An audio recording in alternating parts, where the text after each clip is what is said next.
दुलाराय बर' फरायसा आफादनि बानजायनायाव दिनै बर'नि गासै माहारियारि आफादफोरखौ लानानै मोनसे गोनां सावरायनाय जायो। चिरां जिल्लानि काजलगाव बर'नि माहारियारि आफादफोरनि बाहागो लानायाव गोनांथारै सावरायदों डेलिमिटेसननि सायाव। नंगौ, बावैसो सिगां बिसायख'थि आय'गनि फैनाय डेलिमिटेसननि सायाव गोनांथारै सावरायदों एबसुजों लोगोसे बर'नि माहारियारि आफादफोर आरो गुबुन गुबुन राजखान्थि दोलोआ। मिरु एबसुनि आफादगिरि दिपेन बर'नि मासि लानानै सामलायनाय मेलाव बर' थुनलाइ आफादनि आफादगिरि तरेन बर', गाहाय नेहाथारि प्रसन्त बर', अल आसाम ट्राइबेल संघनि आफादगिरि सुकुमार बसुमतारी, रायजो सभानि एमपि रेनगोरा नार्जारी, बड' बिफान फोरोंगिरि गौथुमनि आफादगिरि गाहाय नेहाथारि दुलाराय बर', गुदि फोरोंगिरि गौथुमनि आफादगिरि गाहाय नेहाथारि, इउनाइटेड फराम फर एक्स एनडिएफबिनि आफादगिरिजों लोगोसे दैदेनगिरिफोर, अल बड' डिजिटेल जार्नालिस्ट एस'सिएशननि आफादगिरि गाहाय नेहाथारि,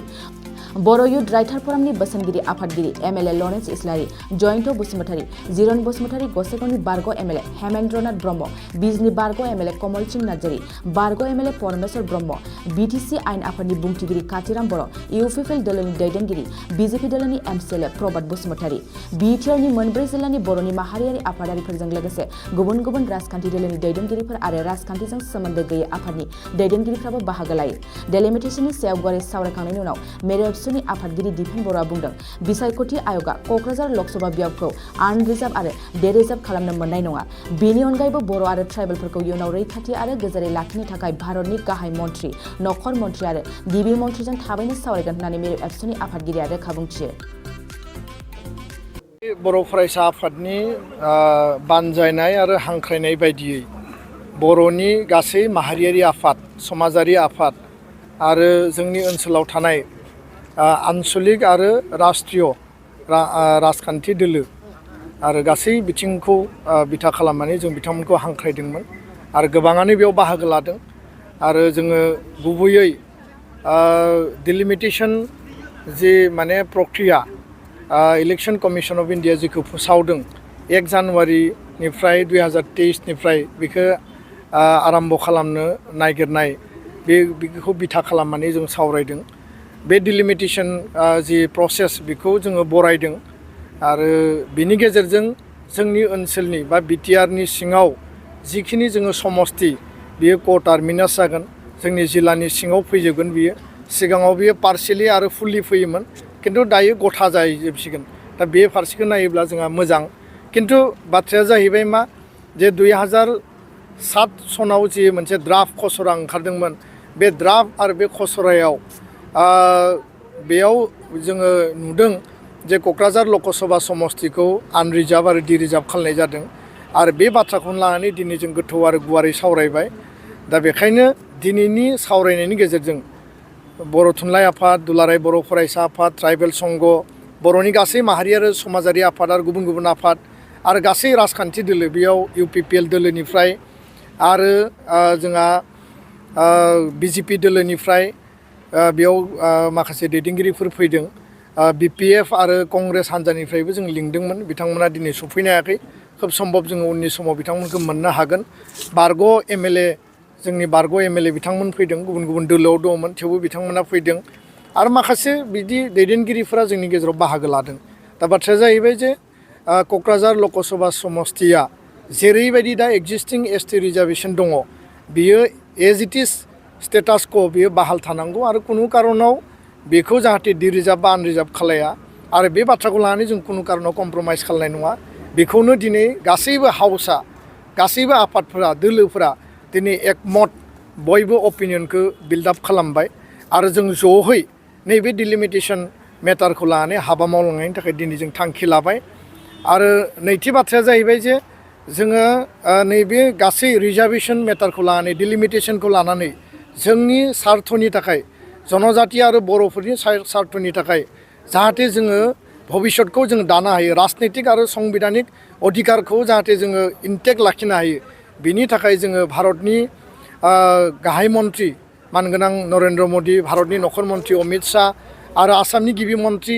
election commission of India, delimitation commission, बे गासैबो लेभेलाव जों बाथ्रा सावरायनो थाखाय जोङो थांखि लादों। आरो बे बिथिङाव बिटिआरनि चिफ मानगोनां प्रमद बर' बिथांखौबो जों लोगो हमनाय जागोन गासै आफादफोरा आरो उननि समाव कर लेभेलाव सावरायनानै बिनि मोनसे रड मेप जोङो तयार खालामगोन आरो बे रड मेपनि गेजेरजों जोङो डाटा डकुमेन्ट गासै बाथ्राफोरखौ जोङो थिग लाखिनानै जोङो जाहाथे कुनु कारनाव बन्सित जाया जों बे बाथ्राखौ लानानै जों हाबा मावलांनायनि थाखाय दिनै थांखि लादों गोनां जायोब्ला बे मोनसे सेकेन्ड फेजआव बियो फैगोन जोङो गणतान्त्रिक गण आन्दलन शान्तिपुर्ण अहिंसा आन्दलन खालामनो जों बाध्य जागोन आरो हयतोबा जोङो लिगेलि कर्टआव थांनानै कनस्टिटिउसनेल बेन्चआव जोङो फाइट खालामनोबो जों गोनां जानो हागौ दा बेनि थाखायबो जोङो सेकेन्ड फेजनि मोनसे रड मेपखौ जोङो थिग खालामगोन दा बेखायनो दिनैनि समा जाबाय जों सरकारखौ आपिल खालामदों इलेक्सन कमिसनखौ आपिल खालामदों आसाम सरकार भारत सरकारखौ आपिल खालामदों जे जोंनि मोनखानाय थाखानाय अधिकारखौ एज इट इज लाखिनांगौ आरो बे जिहेतु गोजाम द्राफ्टमोन गोदान जिहेतु द्राफ्ट जागोन बे गोदान द्राफ्टआव जाहाथे खुनु कारनाव बर' आरो ट्राइबेल क'क्राझार लकसभा समस्तियाव जोङो एसटि रिजार्भेसनखौ जाहाथे खुनु कारनाव जोङो खर्ब जाया बा गोमाया आरो गोदानै दानो नागिरनाय प्रप'ज खालामनानै दोननाय उदालगुरि समस्तिखौबो जनजाति बा एसटि खालामनांगौ होननानै जोङो खावलायो आरो दाबि दैखाङो गोजोन्थों बावैसो जोंनि बिसायख'थि आय'गा आरो डिलिमिटेसन कमिसन अफ इन्डिया जिथुनिखि आसामनि 126 माने बिधान सभा आरो 14 माने पार्लामेन्टनि लकसभानि जिथुनिखि समस्ति बे द्राफ्टखौ फोसावदों बे द्राफ्टखौ फोसावनायाव जोङो जोंनि ट्राइबेल माहारि एबा बर' माहारि हिसाबै जोङो माखासे गोजोननाय मोनाखै जों नुनो मोनदों जे 2003 मायथाइयाव माने बिटिसि दाफुंनायनि उनाव झारखुंथाय दाफुंनायनि उनाव बे एलेकायाव जोङो 6 सिडुल एलेका जिहेतु फोसावजादों आरो 6 सिडुलनि माने ओंथियानो जाहैदों टु डेभेलप द ट्राइबेल डाउन टु द ट्राइबेल कमिउनिटि बे हिसाबै माने हायेनारि जनजातिफोरनि माने राङारि समाजारि गासैबो सोलोंथाइ बिथिङाव जौगानायनि थाखाय थांखि आजावनाय आरो बिथांमोनखौ मदद होनाय गोग्लैसोनानै थानाय हारिखौ जौगाहोनाय बे बिथिङाव जों नुहुरदों जे 6 सिडुलनि सिङाव थानाय जिथु क'क्राझार पार्लामेन्टारिया बेयो एसटि रिजार्भ सिट जानानै दंमोन दिनैसिम दंमोन आरो बे रिजार्भ सिटखौ नैबे गोदानै दाफुंनाय जिथुनिखि डिलिमिटेसन जिथु समस्ति निर्धारन माने फिन दाफिननायनि जिथुनिखि थांखि बे थांखियाव क'क्राझार पार्लामेन्टारिखौ डि रिजार्भ खालामनो नागिरबाय बावहाय फोसावनाय जादों आरो लोगोसे मंगलदैखौ दाननानै उदालगुरि खालामनाय जादों जोंनि खोथा बेनो जे 6 सिडुलनि सिङाव जोङो क'क्राझार पार्लामेन्टारिखौ जोङो एसटि खालामनांगौ होननानै जोङो सानो आरो दिनै जोङो दुलाराय बर' फरायसा आफादल' नङा जोंनि हारिमुआरि आफादफ्राबो गुबुन गुबुन बर' थुनलाइखौ लाफानानै बर' थुनलाइ आफादखौ लाफानानै माखासे मेलेमजिबि माखासे सानसुमै बिथांमोनहा गोसोखांनानै जोङो दुलाराय बर' फरायसा आफादा जिहेतु बर'नि मोनसे मैखोम माहारि आफाद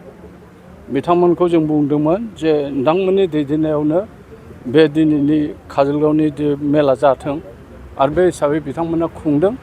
आरो दिनै जोङो मोनसे रेजुलेसननि गेजेरजों जोङो भारत सरकारखौ आरो एबा माने इलेक्सन कमिसनखौ जों बुंनो सानदों जे जोङो 6 सिडुलनि आधाराव क'क्राझार पार्लामेन्टारिखौ एसटि हिसाबैनो लाखिनांगौ आरो बिटिसि एलेकानि जेसेबांनाखि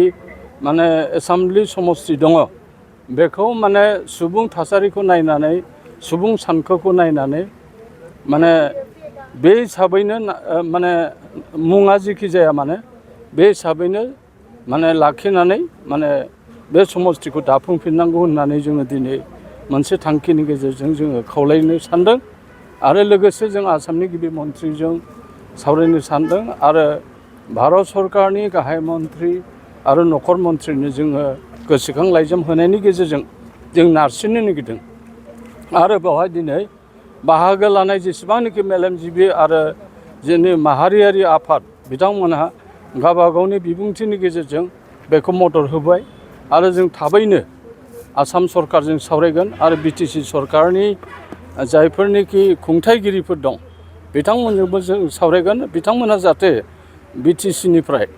मोनसे एन्डर्समेन्ट लेटार भारत सरकार आरो आसाम सरकार बेनो बिथांमोननो थाबैनो गथायो बेखिनिखौ जोङो दिनै थांखि लादों। एसटिनि थासारिया माबायदि जागोन जुदि बेहाय नैबे आनरिजार्भ खालामनो हायोब्ला बे एसटि रिजार्भखौ? जोङो सिक्स सिडुलनि सिङाव थानाय ट्राइबेल माहारि हिसाबै जुदि जोङो क'क्राझार पार्लियामेन्टारिखौ रिजार्भ खालामनानै जुदि जेनेरेल खालामोबा जोंनि बे मैखोम हालामाव जेसेबांनाखि हायनारि जनजातिफोर दङ बा बर'फोर दङ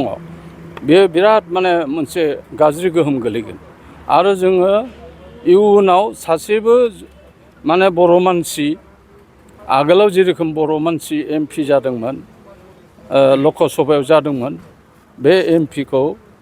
माने इयुनाव जानाय नङा होननानै जों सानदों। मानो होनना बुङोब्ला बेवहाय जुदि रिजार्भ जायोबा बेवहाय ट्राइबेल मानसिनि पपुलेसन एबा बर' मानसिनि पपुलेसन एज पार 2001नि जिथु सेन्सास बे सेन्सास मथे बेवहाय जनजातिफोरनि संख्या खम माने बर'फोरनि संख्या खम होननानै बेवहाय दिन्थिनाय जादों आरो बिनिखायनो बिथांमोनहा क'क्राझार पार्लियामेन्टारिखौ दाननो नागिरदों। दा दानब्लाबो जोङो सिक्स सिडुलनि आन्दाराव आरो हायनारि जनजातिफोरनि आर्थ सामाजिक राङारि बिथिं समाजारि बिथिं राजखान्थि बिथिङाव दावगानायनि थाखाय जिहेतु सिक्स सिडुलखौ जों मोन्दों बेनिखायनो जोङो क'क्राझार पार्लियामेन्टारिखौ एसटि हिसाबै लाखिनांगौ होननानै दाबिखौ दैखांगोन आरो नांगौ जायोबा जोङो गणतान्त्रिक भाबै जोङो सोमावसारनोबो गोनां जानो हागौ।